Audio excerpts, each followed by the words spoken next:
कालवण्याचा पाप या महाराष्ट्रामध्ये या सरकारने केलं, या मुख्यमंत्र्यांनी केलं, म्हणून त्याचा जाहीर निषेध आम्ही या ठिकाणी केलाय। आज नांदेड शहरामध्ये आणि नांदेड जिल्ह्याच्या वतीनं ओबीसी विमुक्त भटक्या आणि बलुतेदारांची अति भव्य स्वरूपाची बैठक या ठिकाणी 2 दिवसात आम्ही आयोजित केली। प्रत्येक तालुक्यातून पदाधिकारी या ठिकाणी आले आणि इतका आक्रोश होता, इतका राग होता, इतका या ठिकाणी जोश होतं की या सरकारला आता घाम फुटल्याशिवाय राहणार नाही। कारण आता मराठा समाजाला त्यांनी आरक्षण दिलं, त्यांच्यावर आमचा काही दोष नाही, पण ज्याने या आरक्षणावर या GR वर ज्याने सही केली त्याला मात्र या महाराष्ट्राच्या राजकारणातून आम्ही ओबीसी विमुक्त भटके बलुतेदार हद्दपार केल्याशिवाय नाही, ही शपथ या ठिकाणी आपल्या समोर आम्ही घेतलेली आहे। म्हणून या ठिकाणी या ओबीसींचं घात केवळ एका भाजपानेच केलं नाही, तर सगळे राजकीय पक्ष एकत्र झाले। आमच्या नेत्यांना या ठिकाणी गप्प बसवण्यात आलं।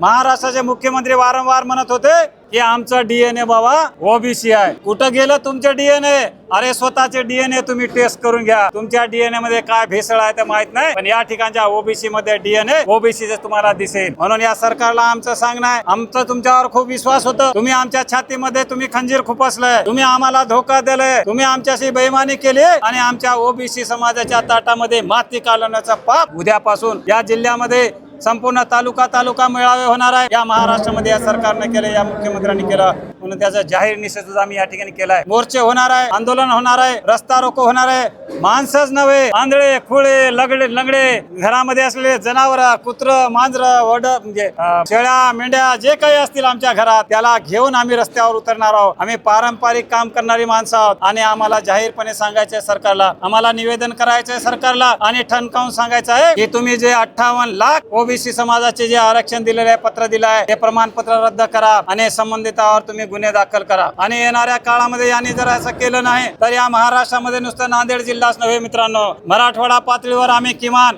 1 कोटी 1 करोड इतका ओबीसी समाज एकत्र करू आणि महाराष्ट्रामध्ये जेवढे ज्या पक्षामध्ये ओबीसीचे नेते आहेत त्या नेत्यांना बोलू, या ठिकाणचा महामेळावा आम्ही घेणार आहोत। म्हणून या ठिकाणी त्यांना आम्ही छोट्या या बैठकीमध्ये आम्ही आवाहन केलंय, या आव्हानाला त्यांनी स्वीकारावं।